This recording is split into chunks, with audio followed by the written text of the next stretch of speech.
We come to Ritual 11, and I want to correct two errors that have appeared in the course so far, misstatements. In Nature 1, I talked about how Fuxi and Nugua originated in the far west of China, the far northern Gobi Desert area. And I misspoke. I called it the Kunlun Mountains, and of course the Kunlun Mountains are on the southern side of the Gobi Desert in between Xinjiang province of China and Tibet. The mountain range where Fuxi and Nugua were 5,000 years ago is called the Tianshan, the Heavenly Mountains. And heavenly because on the far side of the Tianshan is a smaller version of the Great Gobi Desert.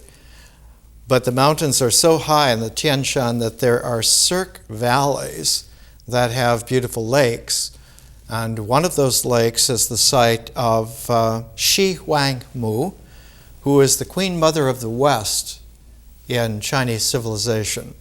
And she is the bearer of immortality. And the immortality is ritually encased in a peach tree, which she grows. And it is like a Garden of Eden fruit tree. The caveat is that it only fruits once every 1,000 years.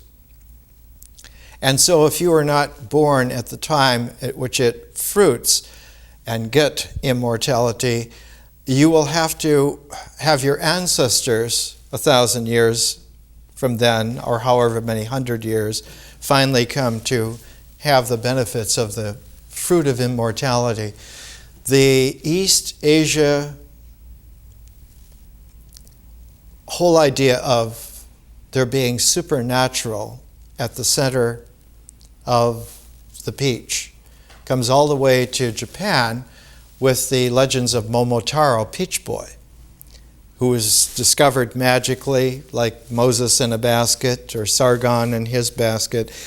Little Peach Boy is discovered by an old couple who raise him and do not know until he grows that he is an immortal and that they have been blessed.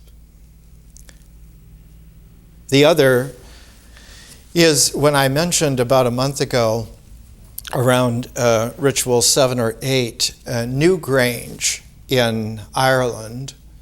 Newgrange is not oriented to the summer solstice but to the winter solstice. And of course, Newgrange being built about 3200 BC predates the pyramids by many, many hundreds of years, almost 600 years. And Newgrange, of course, is contemporaneous with the original Osirian in Abydos. Both those were tubulous mounds that had a great underground character that went all the way back to Paleolithic caves. But these are Paleolithic caves that are surface bubbles, that is, the top of them are domes above the horizon of the earth, so that it is like the slow emergence of Paleolithic cave temples into above the horizon of the earth temples. And after that, you hardly ever find underground places of universal ritual and symbol. They're all above ground after about 5,000 years ago, 3,000 BC.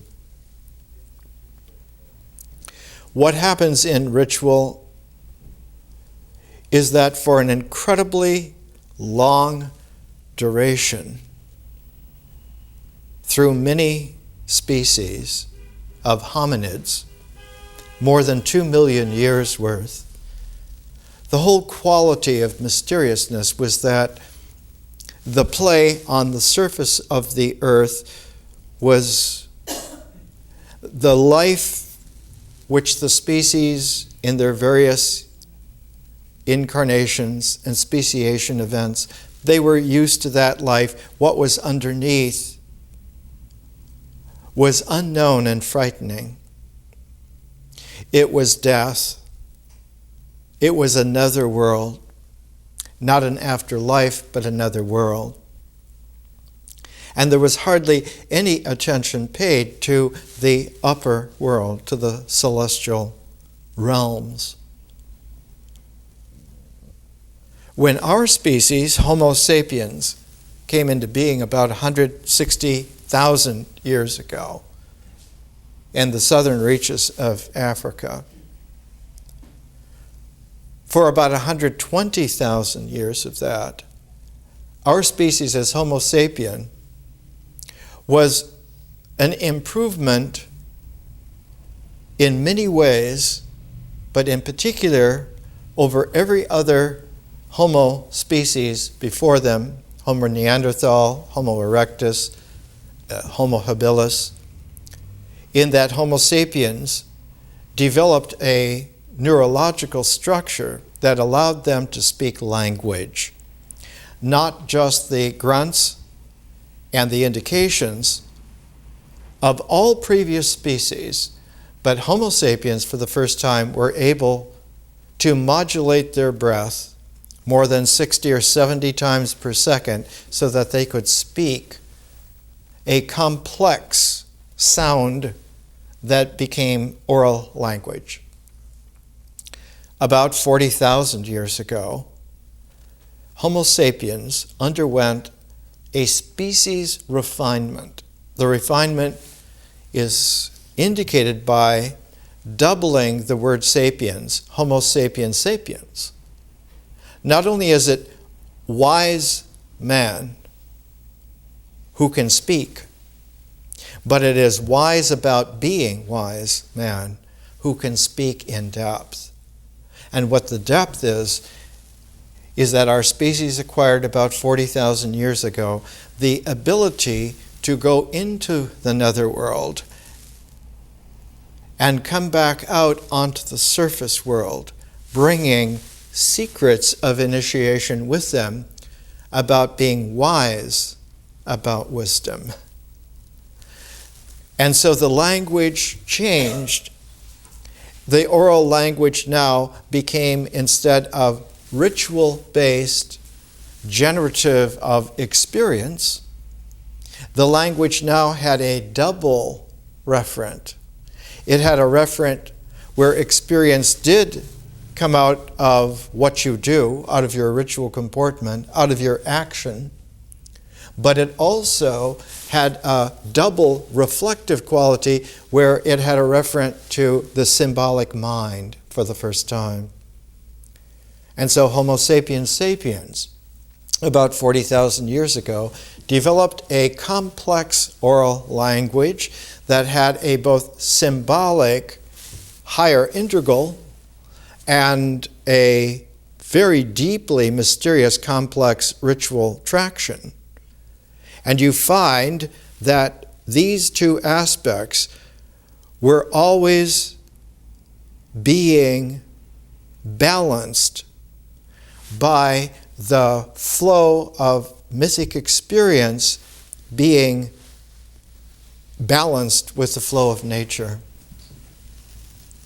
And so for the first time about 40,000 years ago, Homo sapiens sapiens coming out began to develop the quality of being wise about wisdom, not just having your experience, your mythos flow with nature, but having the balance then of ritual and symbol aspects of oral language.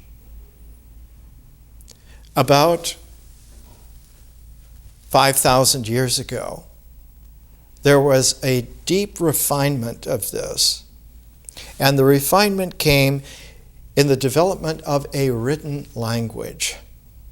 A written symbolic language now takes language out of the mythos, out of the mythic process, out of the mythic mode, and shifts it to the symbolic mode, so that it becomes formal rather than just an oral process. It becomes a written structure. When it does this, the double quality of language, which was ritual and symbol, mitigated by the mythic oral experience.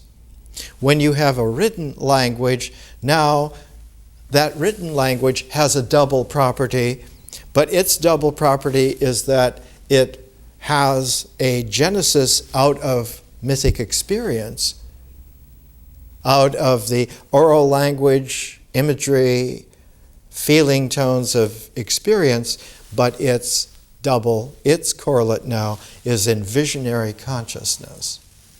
And so you have Homo sapiens sapiens who had developed immensely capable oral language cultures when written language came in about 5,000-6,000 years ago.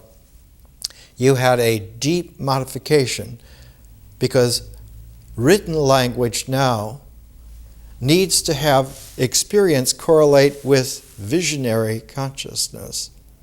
It is not enough for mythic experience to flow with nature and to have mysterious nature in one's culture sufficient. Now that third process has to be brought into play of visionary consciousness.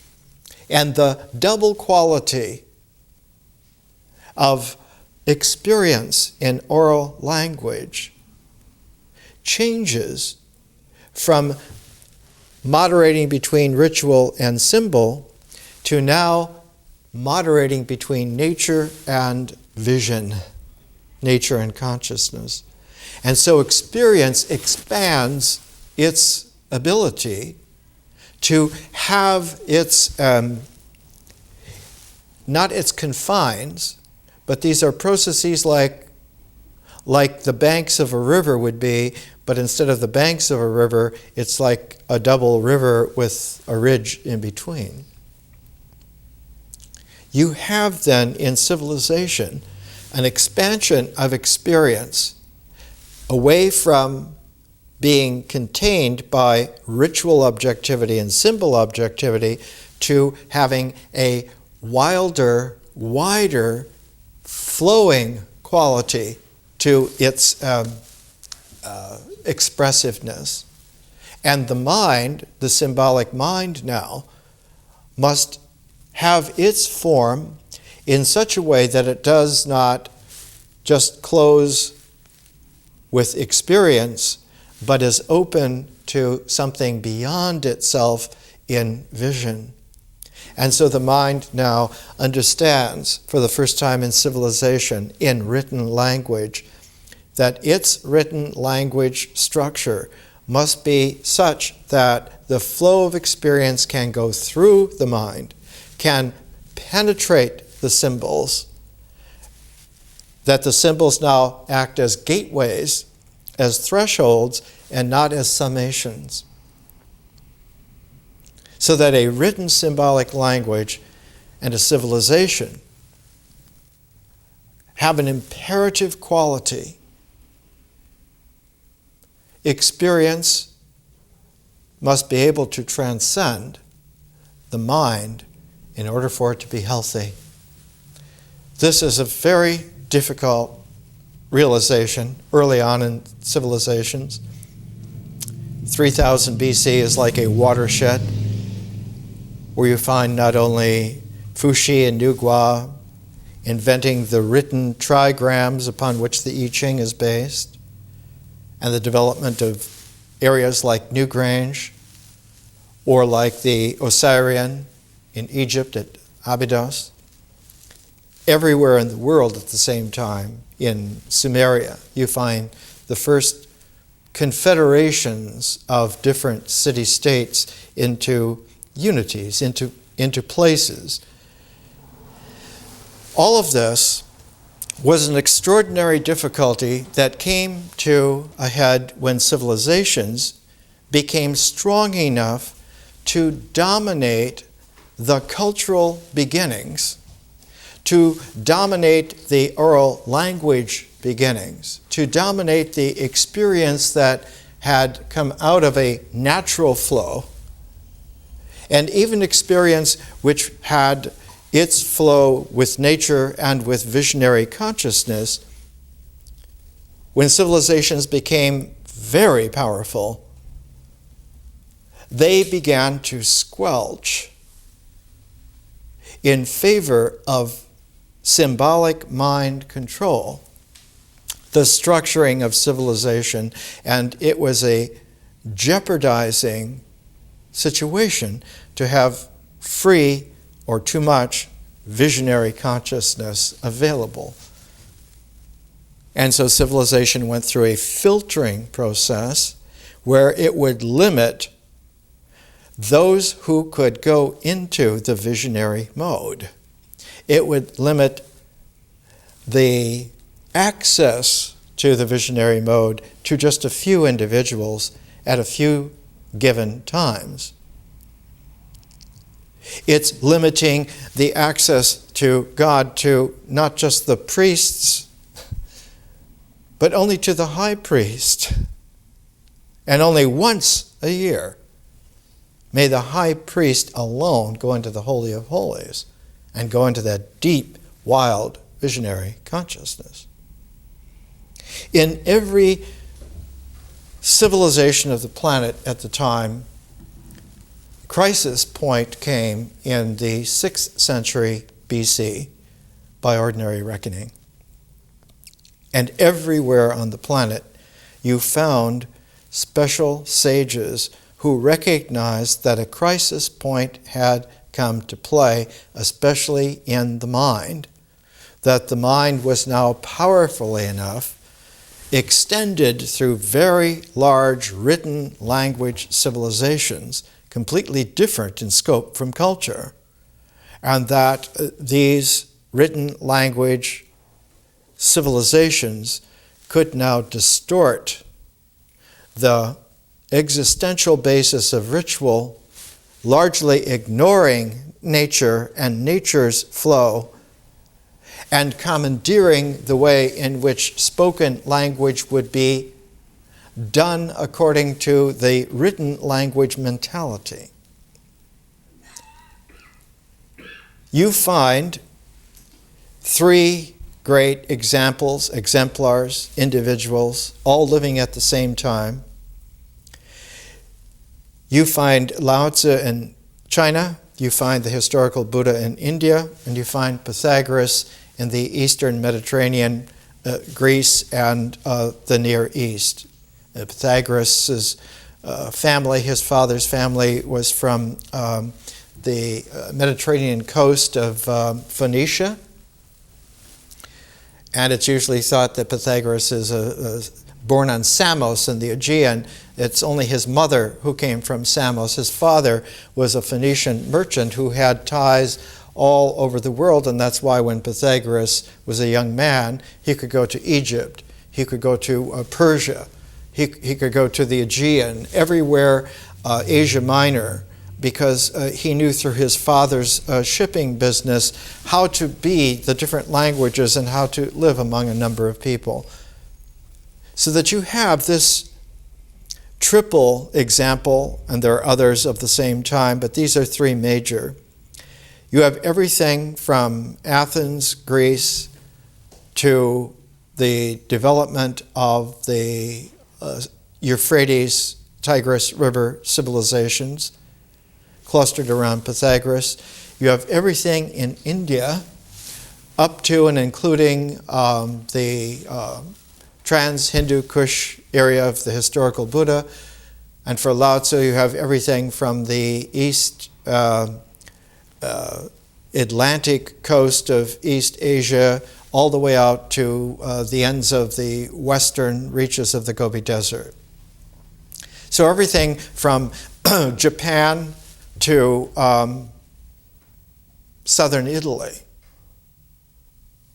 at the very same time had a deep remaking of ritual basis of the referential language of experience, so that the mind now would have to go back to a previous calibration, that its balance is ritual and symbol, and that the experience, the mythic experience of oral language, now no longer was commandeered by the mind, but had to be returned back to its synergy, its flow with nature. The crisis came about 100 years later, in the 400s BC. And one of the greatest documents of that crisis is Greek tragedy. The development of Greek tragedy was a direct, desperate move to at last and at least be able to find some way to return human beings to their existential basis, which alone gave traction to a real mind. A mind which is real, is capable of realization. Whereas an artificial mind is capable only of its artificiality, of its self-identification, of the ego.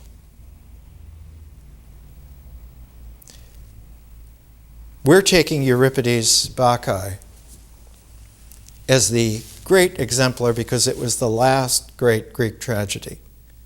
It is Euripides in exile at age 70, and as Faulkner said once, when Shakespeare finished writing The Tempest, he broke his pen not to write again, because he had come to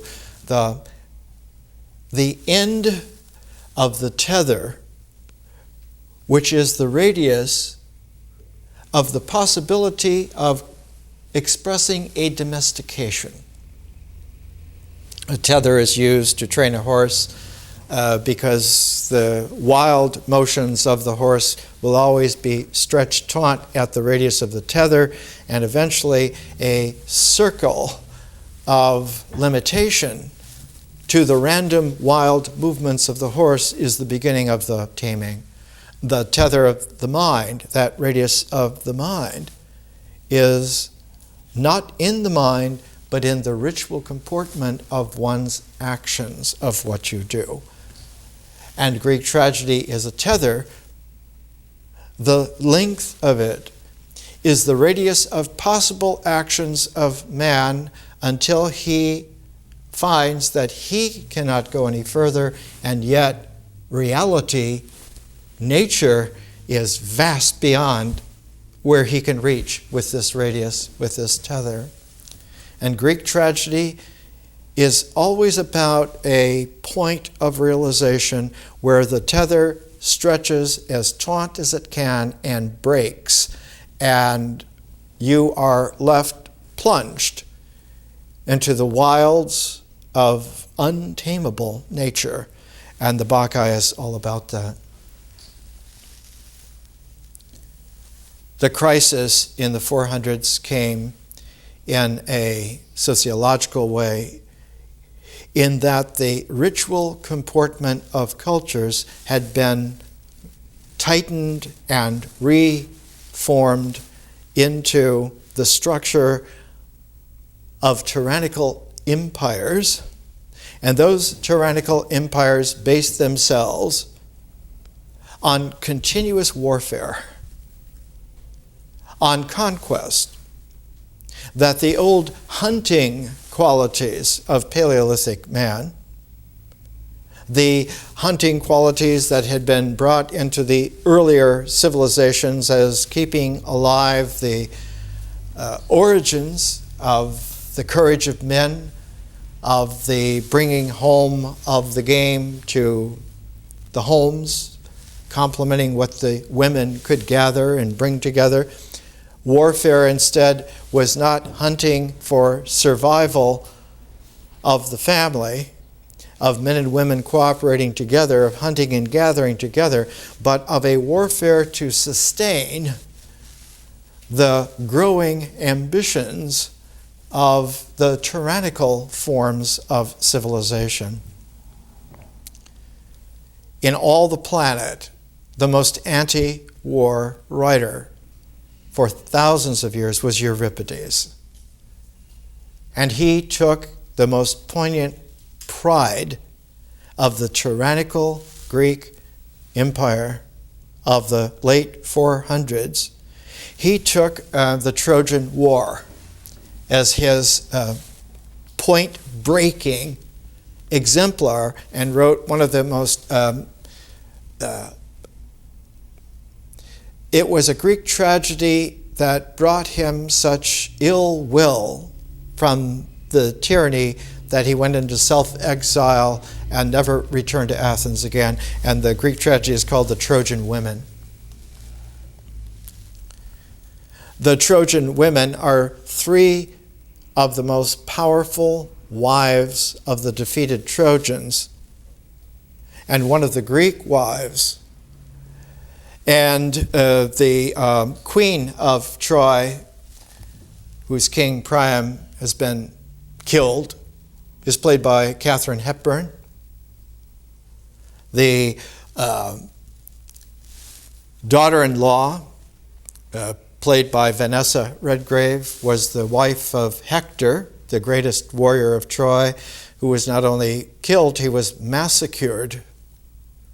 Achilles, in his wrath and anger, not only killed the man, but mutilated him and then dragged the body 3 times around the walls of Troy, maybe something like about 8 or 10 miles, so that it was completely mangled. And Cassandra, a prophetess of doom, the mad daughter of the queen of the Trojans, Hecuba, is played by Genevieve Bujold. And Irene Pappas plays the fatal woman, Helen, who was the cause of the Trojan War. And so Michael Kakionis, in his great film and screenplay, written by Euripides, but translated by Edith Hamilton, one of the great classical popularizers of the mid-20th century. We're using Kakionis' translation of the Bacchae. I do not believe that he ever made a film yet. Before the Trojan Women, of course, he made Sophocles' Electra with Irene Pappas. He made Zorba the Greek with Anthony Quinn. Just one of the really great directors. He understood the drama of Greek tragedy is a ritual comportment, not a symbolic structure. Why is it not a symbolic structure? Because it is a ritual comportment that existence itself is in jeopardy, and in jeopardy by the symbolic structure of the mind. And so the whole point of Greek tragedy is to not let the mind dominate the drama. And so in a special, the mind is given not only a secondary position, but it is given a position near the exit of the door where it can be booted out.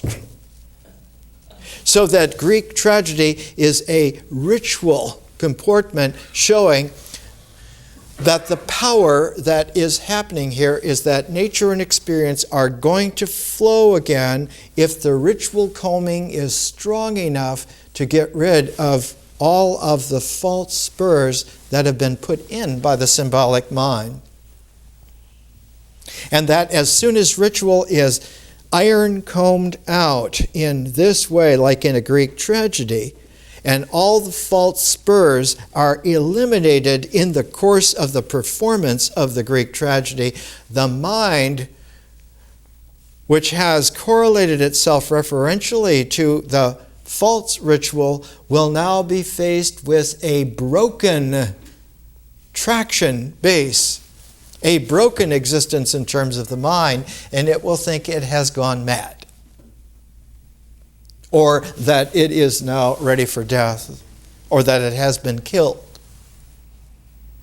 because its whole referential structure is not to nature, it has ignored nature.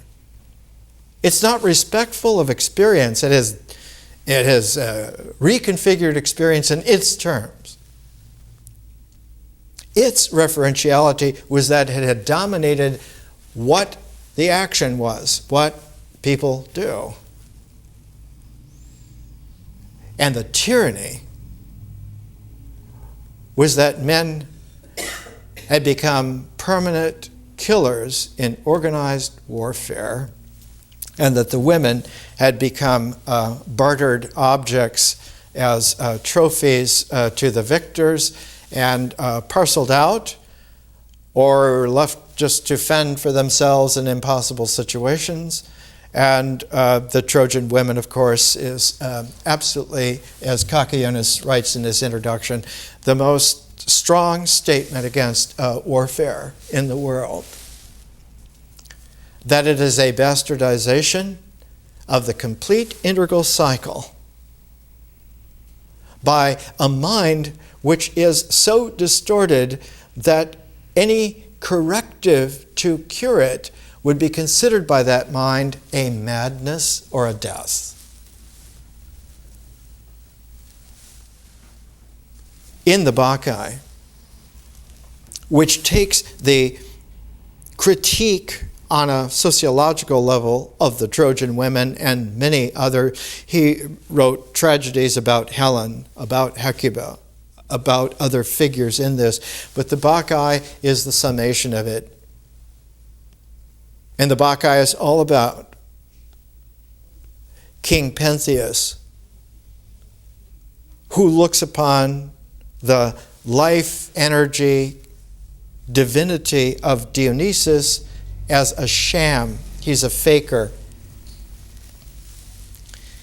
He's a faker that comes from Central Asia, and he's trying to bring all of his, what is he bringing? He's bringing orgiastic qualities to the women, teaching them to go out of the city into the wilds, leave the structured homes, leave their place as quiet cogs in the masculine-dominated powers of the cities and the empires and the ongoing professional warfare, to leave all of that behind and go out and reestablish their experience flowing with the wildness of naturalness of nature itself, nature in the wild. The commandeering of the tyrannical masculine empire mind is that they just want to go out and cavort, to drink wine, to go off in the bushes with nice-looking men or power-appealing natural men, or just simply to dance together in celebration of life, in celebration of existence, being freed from the tyranny of the mind, to going back to being held in the flows of the wildness of nature and the wildness of our experience of life, unfettered by falsity. But Euripides puts in the chorus, saying that the dignity of a human being is in the natural character, not in the mind as an artificial individuality, but it's there in the sentient, feeling-toned, image flow, languageable relationality between other human beings, that the dignity of the women is not in the strictures of the masculine-dominated homes, cities, empires, etc., but it's in their own character. And that a woman will find the truth of her character and her actions will be in accord with that. Not that the actions will be in accord with the ritual action so much, but the experience of the character will be flowing with the naturalness of nature, and in that the actions will support existence in its truthfulness, rather than the structure of something imposed. Here's how one translation of a section of the Bacchae reads the chorus, a series of 12 masked feminine figures who have come with Dionysus from Asia Minor. Oh, for long nights of worship gay, with the pale gleam of dancing feet, with head tossed high to the dewy air, pleasure mysterious and sweet. Oh, for the joy of a fawn at play in the fragrant meadow's green delight, who has leapt out free from any woven snare, away from the terror of chase and flight, and the huntsman's shout and the straining pack, and skims the sand by the river's brim, with the speed of wind in each aching limb, to the blessed lonely forest where the soil's unmarked by human track, and leaves hang thick and shades are dim. What prayer then should we call wise? And you hear this, even in translation, you hear the power of this incredible complex cadence.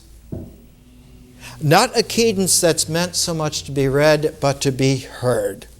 It is a spoken language that has not yet given itself over to a written language with a symbolic structure as its real integral basis.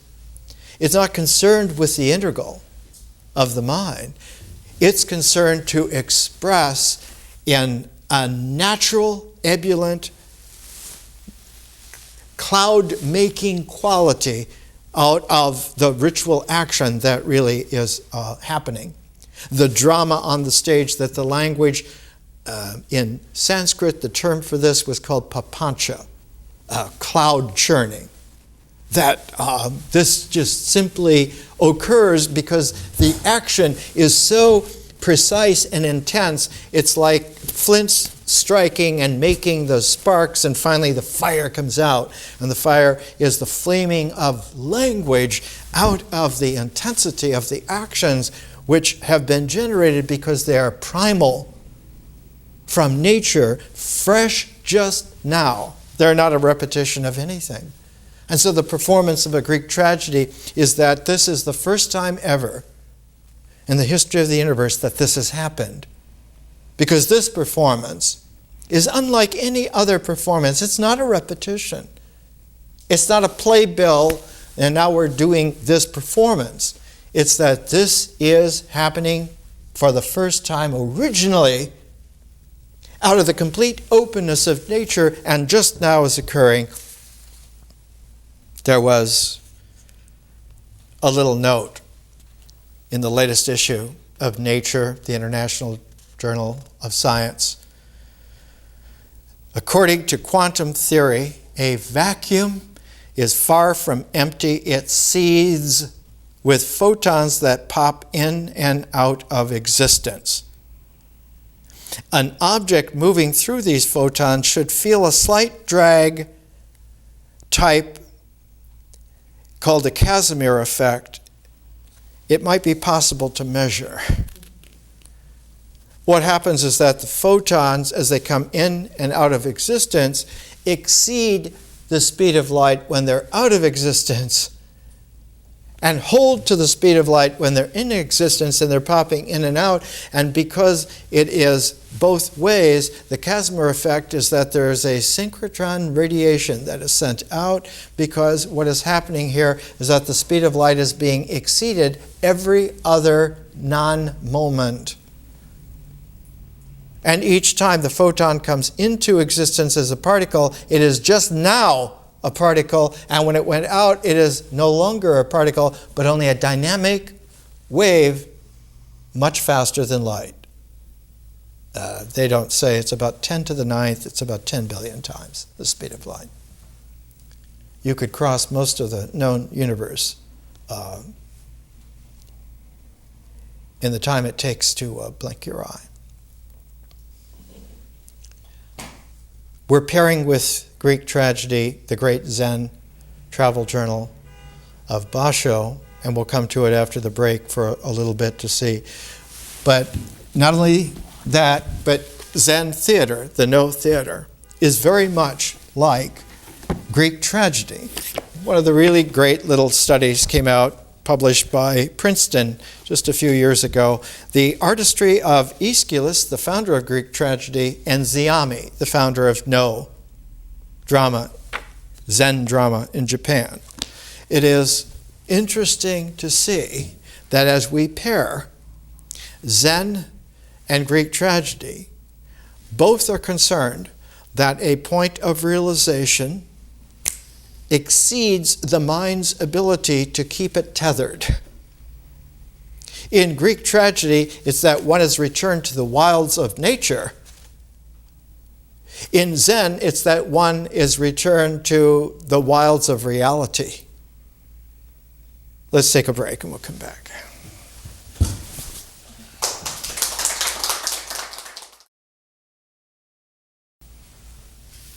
Let's come back, and we're trying to appreciate something here which is of permanent interest. When the mind dominates, ritual becomes method. And the method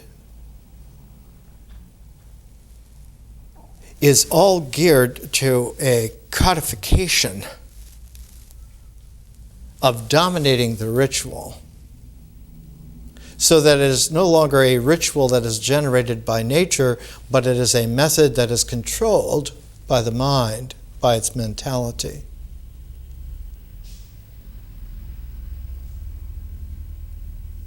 The only conscious way to transform that is to have the method generate a quality of vision called theory. And theory is able, through visionary consciousness, to engender a transform of method into technique. Techne, meaning art. So instead of having a mentality-dominated method, now one has a person-prismed technique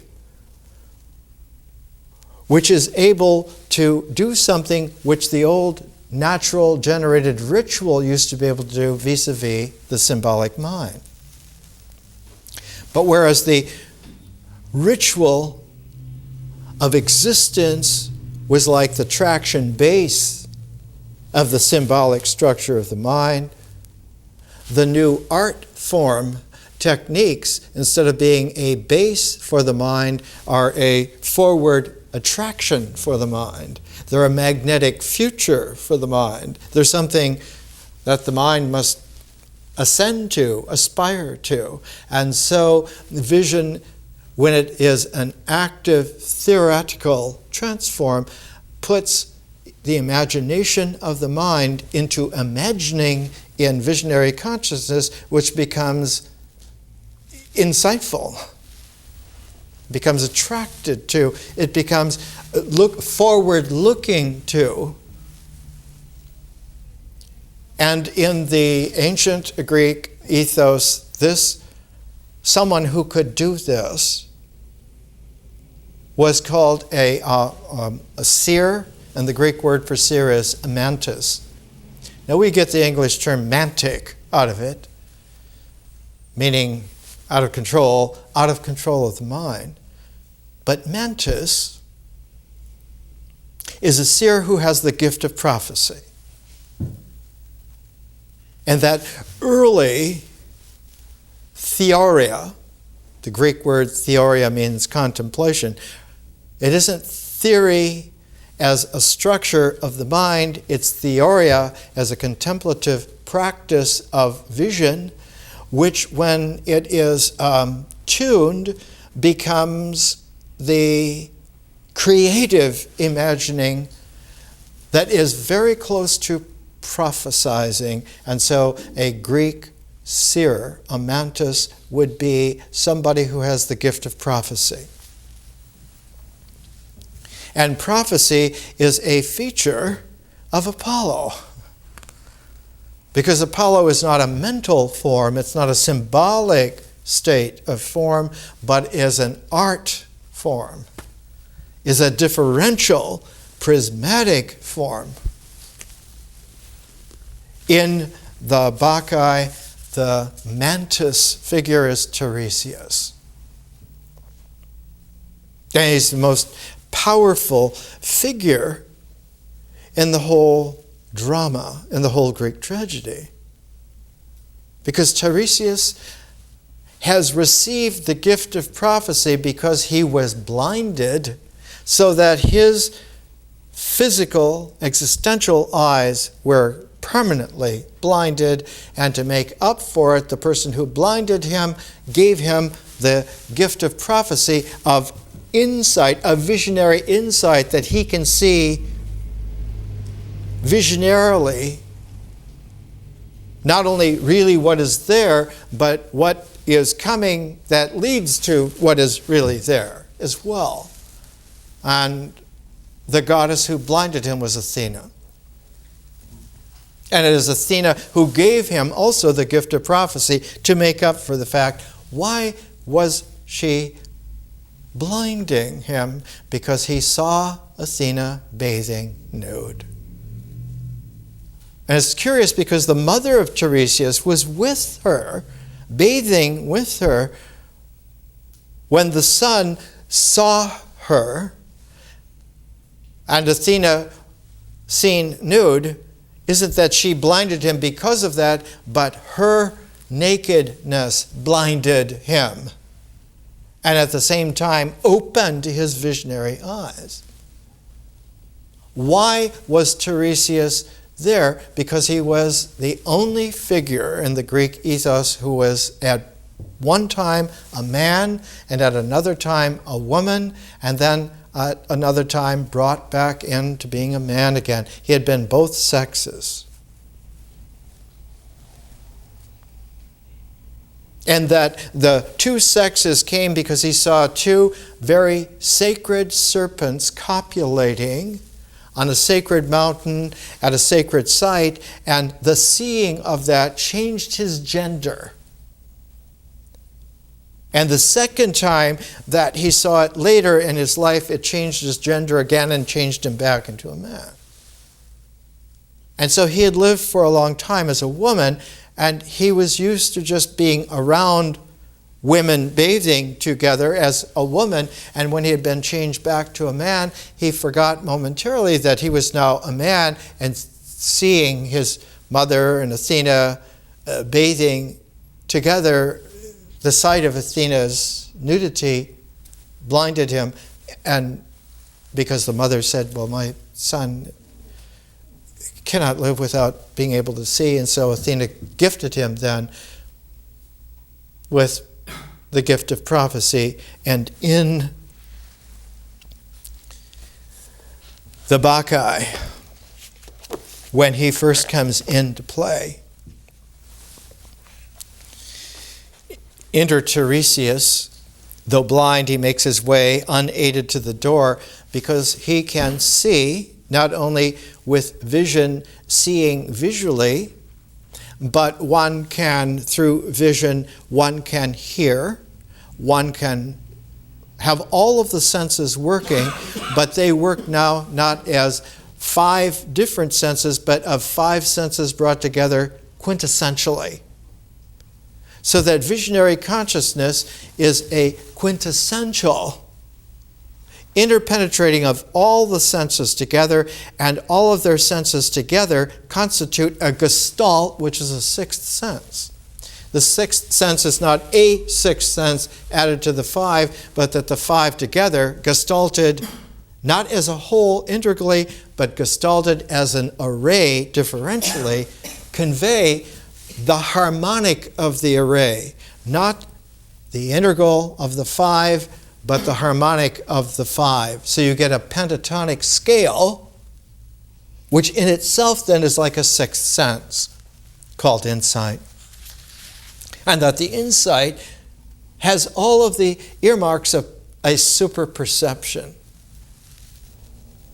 And that super perception, its insight immediately, because it is just one remove, one transform beyond the integral of the mind, its first insight is that it has a telepathic quality to it. The first superpower in the yoga is always that you begin to understand what people are thinking, other people are thinking. Not telepathy of their words, but telepathy of knowing what they're thinking. And the next, of course, is the extension of that one begins to have this sense of a super space that reaches out, and with practice, one can begin to sense intuitively space and time and their integral into future space and future time. Tiresias comes in, and the first thing he says, he comes onto this 90-foot wide stage, the Theater of Dionysus in Athens, carved into the great Acropolis rock complex, and he steps in and says, "Who keeps the gate?" He's not seeing, but he's perceiving that something has happened, that the city no longer has any shape. It does not have a shape where there is a gate. And though Thebes classically had 7 gates, there is no one keeping any of the gates. And Tiresias senses this right away, that the city has faded away from wherever it was. It is no longer there. It is in a never, never land of no one being there. This is hearkening back to the Odyssey. In the Odyssey, Tiresias appears in a very peculiar place. He is the only person in Hades who has still kept his intelligence.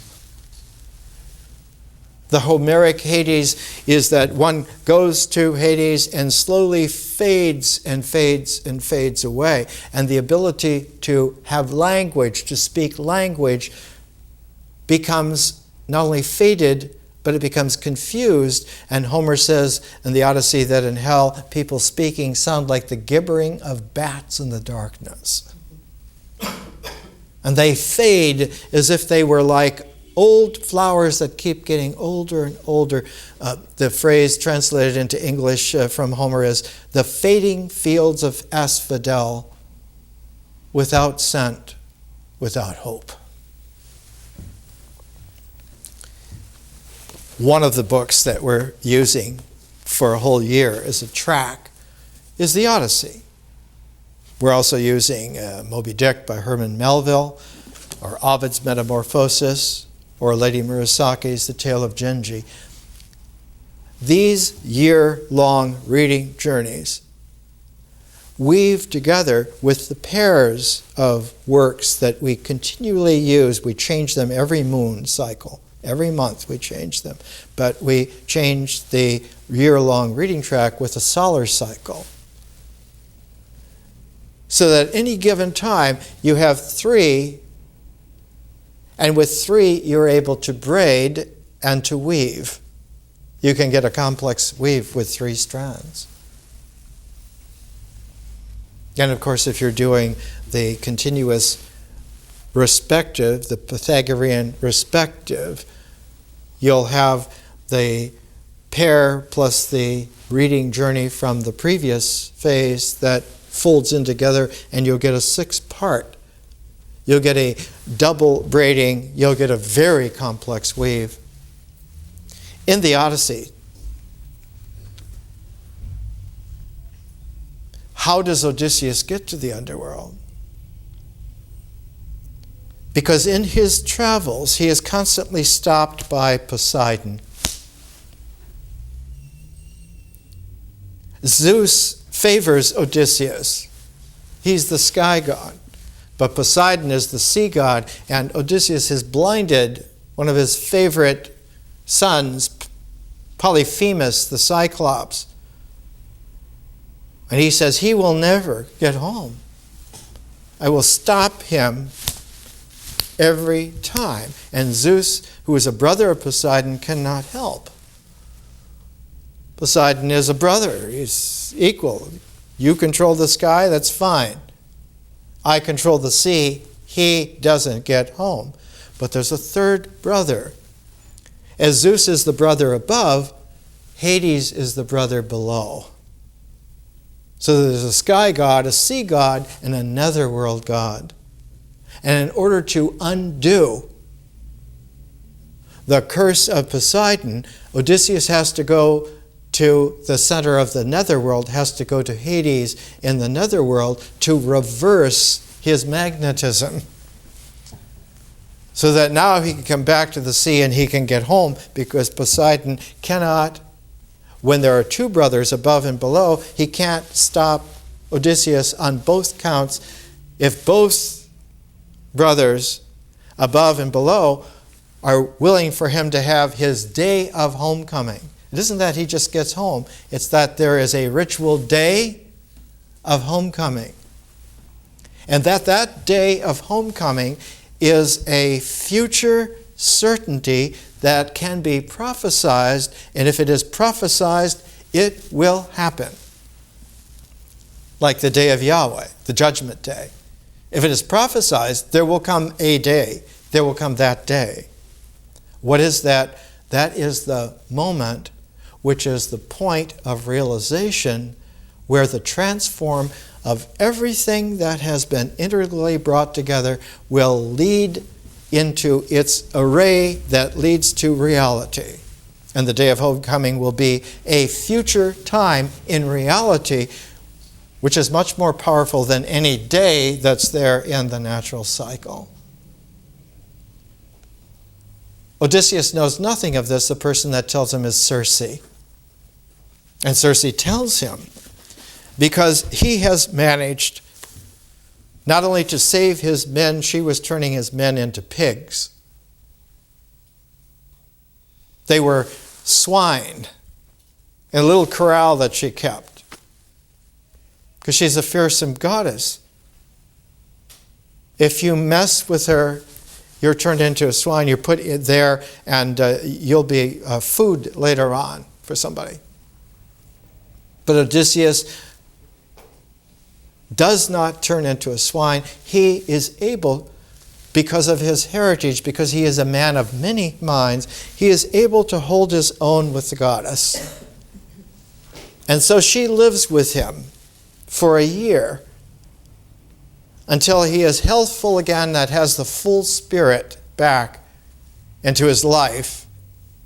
And she knows at that moment where the full spirit back into his life, he will want to go home. And she knows also he cannot go home because Poseidon will not allow him. So she tells him, you will have to sail to hell and go to the center of hell, and then you'll be able to come back and go home. And of course, he breaks down and he weeps in the Odyssey. So she spoke, and the inward heart in me was broken. And I sat on the bed and cried, and did not the heart in me wish to go on living any longer, nor to look on the sunlight. But when I had gutted myself with rolling about and weeping, then at last I spoke aloud and answered the goddess. Circe, who will be my guide on that journey? No one has ever yet in a black ship gone all the way to Hades. So I spoke, and she, shining among goddesses, answered, Son of Theaetes, and seed of Zeus, resourceful Odysseus, let no need for a guide on your ship trouble you. Only set your mast pole and spread the white sails upon it, and sit still, and let the blast of the north wind carry you. But when you have crossed with your ship the stream of ocean, the bound of the natural world, when you have crossed the stream of ocean, you will find there a thickly wooded shore and the groves of Persephone, tall black poplars growing and fruit-perishing willows. Then beach your ship on the shore of the deep eddying ocean, and yourself go forward there into the moldering home of Hades. And then she tells him the ritual which must be done when he gets into Hades, because since he is no longer in life on the surface, if he goes into the netherworld is a death world and contaminates life by ending it. It's like entering into a radioactive field. You will not be able to come out. You will be radioactive.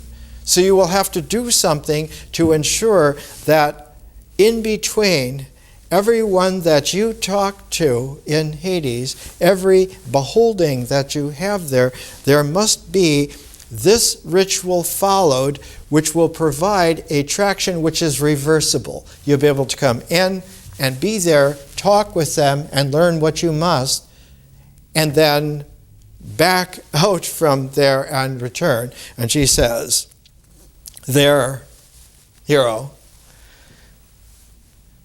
you must go close in and do exactly as I tell you. Dig a pit about a cubit in each direction. A cubit's about 18 inches from the elbow to the tip of the fingers.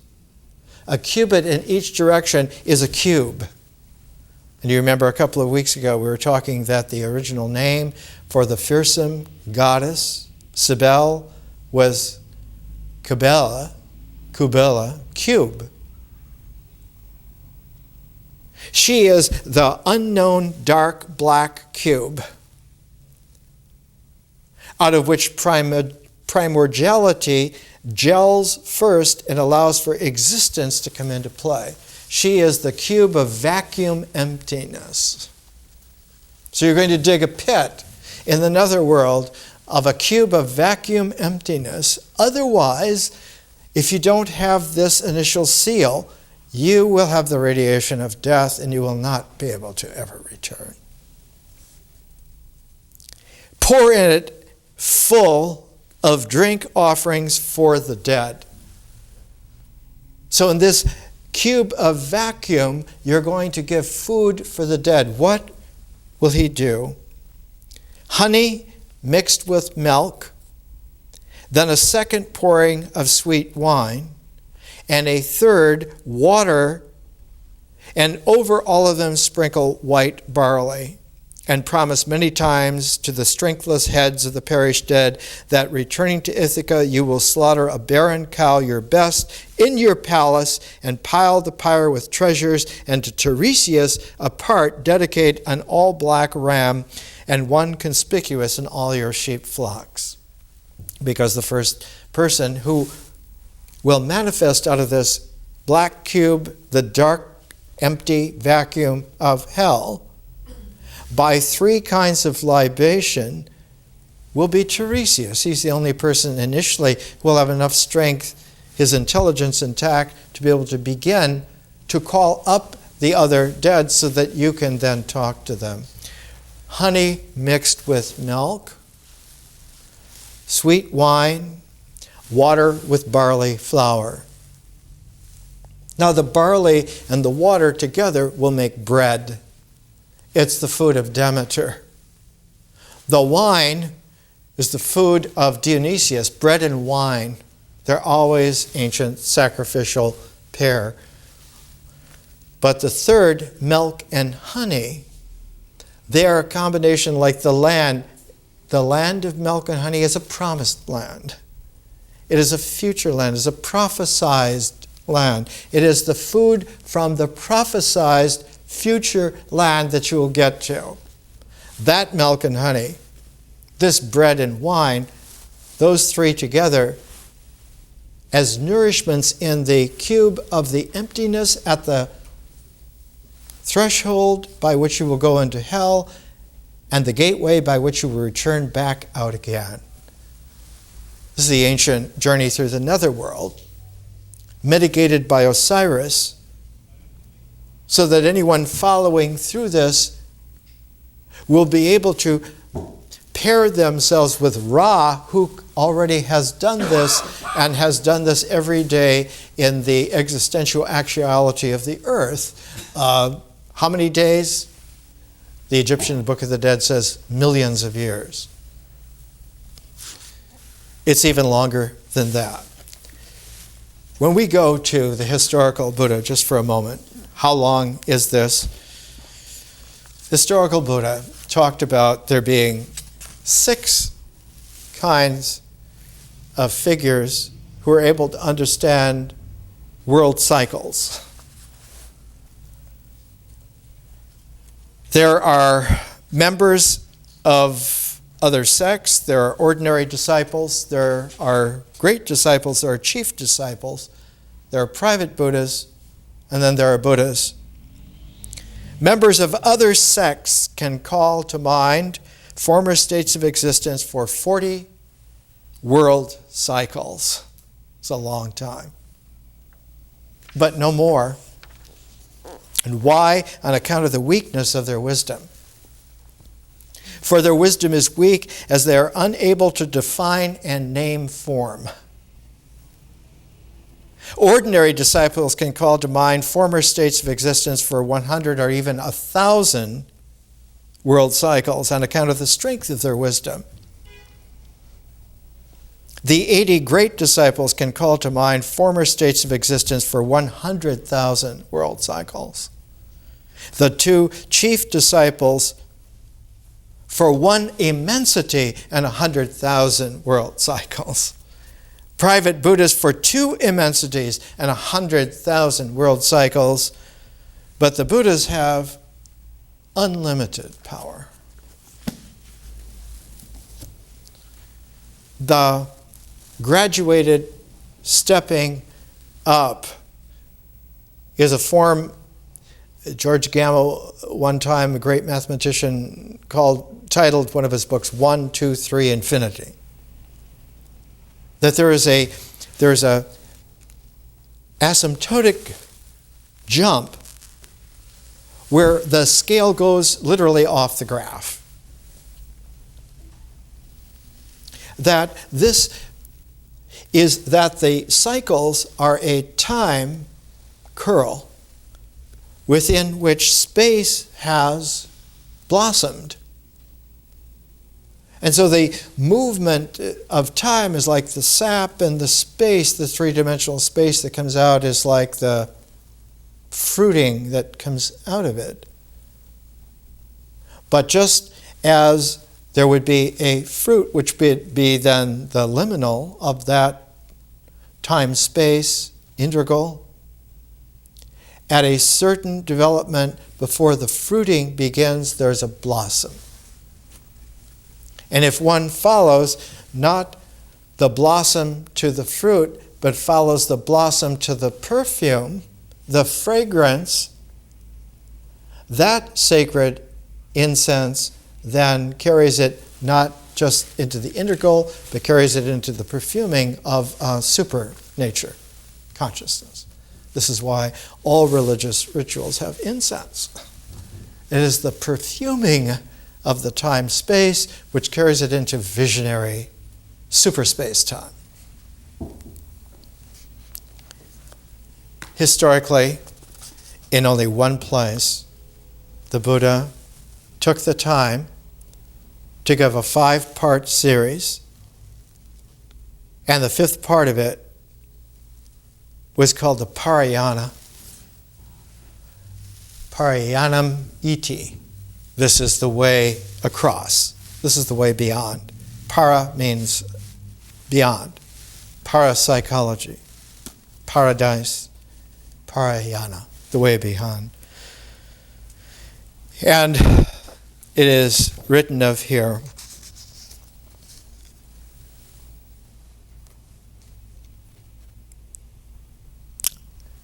and being all satisfied, they all embraced the higher life as followers, convinced that all-seeing kinsman of the Sun, Lord of enlightenment, supreme in lore, now whoso walks the Buddha's answers, teaching, shall win across and gain the shore beyond. The way across my lips shall now proclaim, and discerning it, set it forth. In almost all of the classic Buddhist teaching, it comes to a closing off of the complications of existence and mind to a nirvana, to a moksha, a vanishing.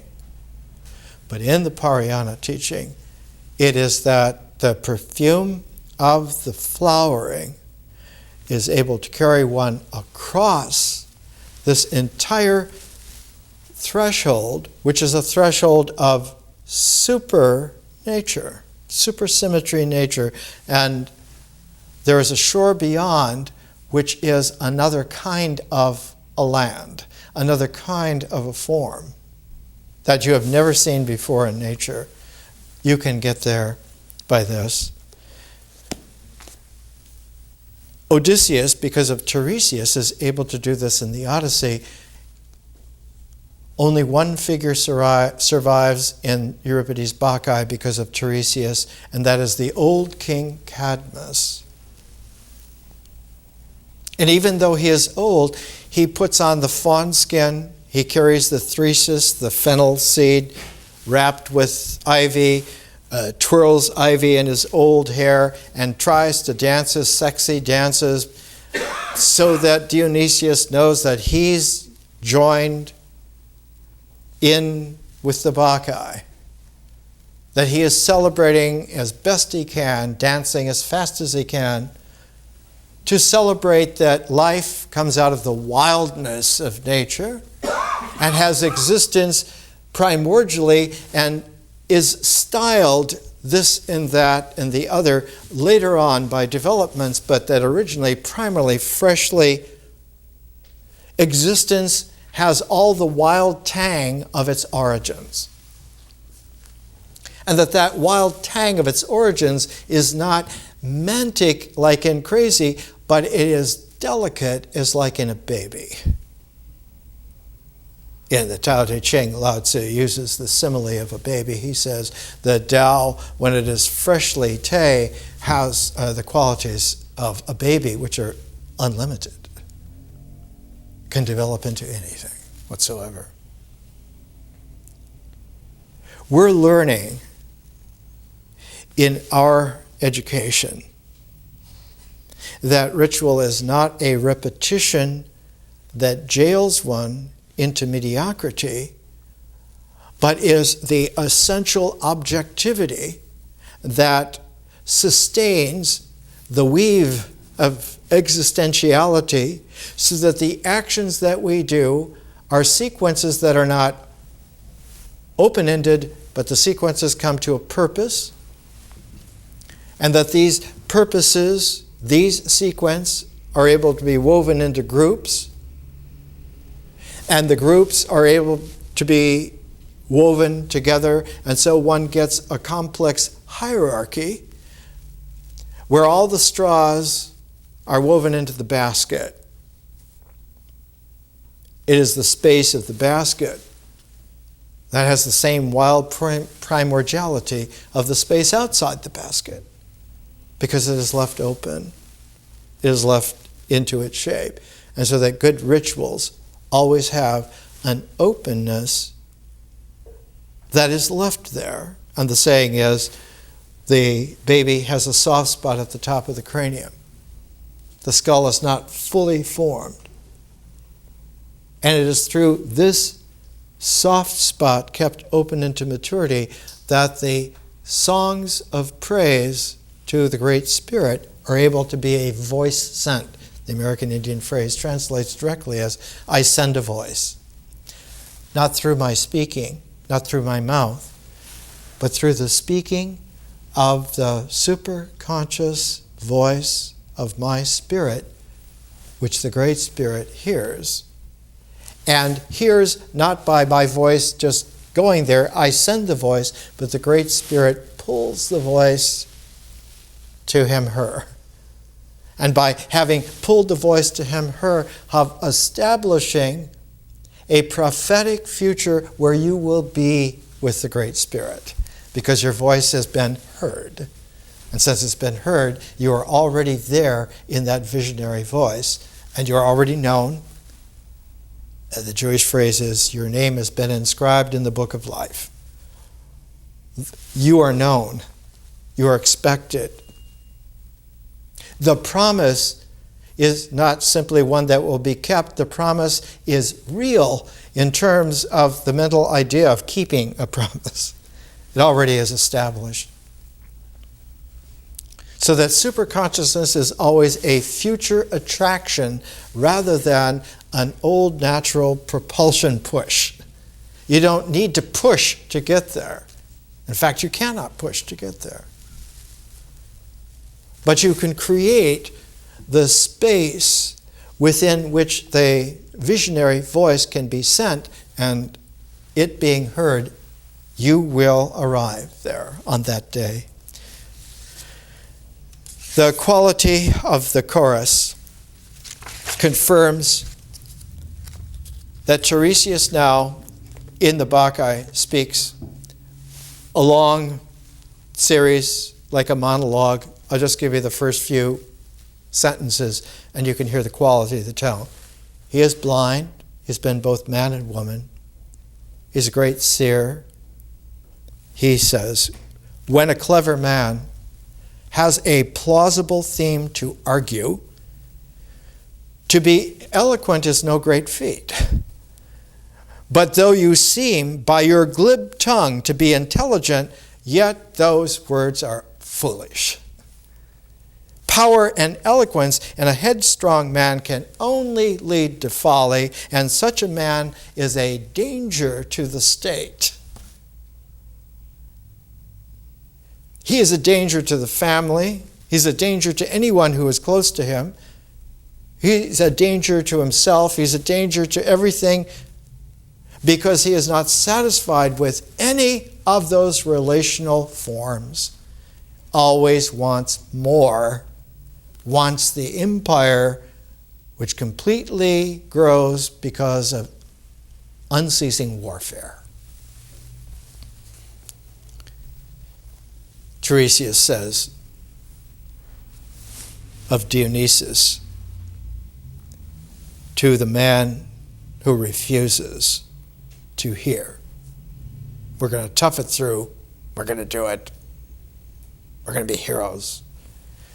This new divinity whom you ridicule, no words of mine adequately express the ascendancy he is destined to achieve through the length and breadth of Hellas, all Greece. There are two powers, young man, which are supreme in human affairs. First, the goddess Demeter. She is the earth. Call her but whatever name you will, and she supplies mankind with solid food, the bread of life.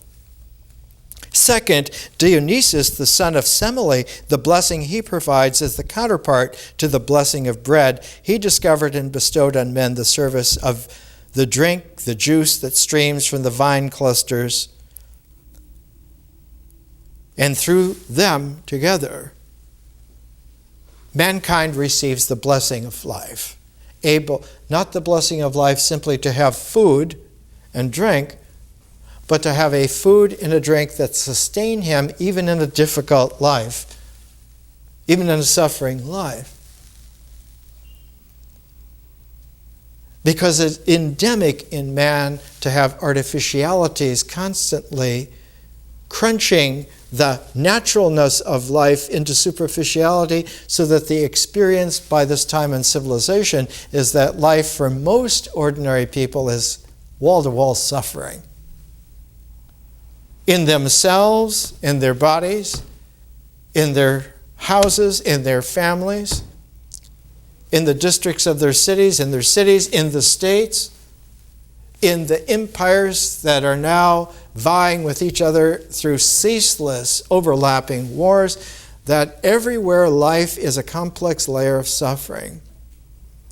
And yet, the bread and the wine can sustain, and the future promise of arriving out of that permanently, those things sustain life, even in the midst of suffering. We are next week going to take a look at the Theater of Dionysus, because it was not something that you just went to because you had tickets. Every adult person, male or female, in Athens had to go to these festivals where the Greek tragedies were performed. You had to go. There were state proctors that went from house to house, rousting everyone. Why? Because it was recognized by this time that the complications of empire were so sealed tight that only by desperate actions could one get through this.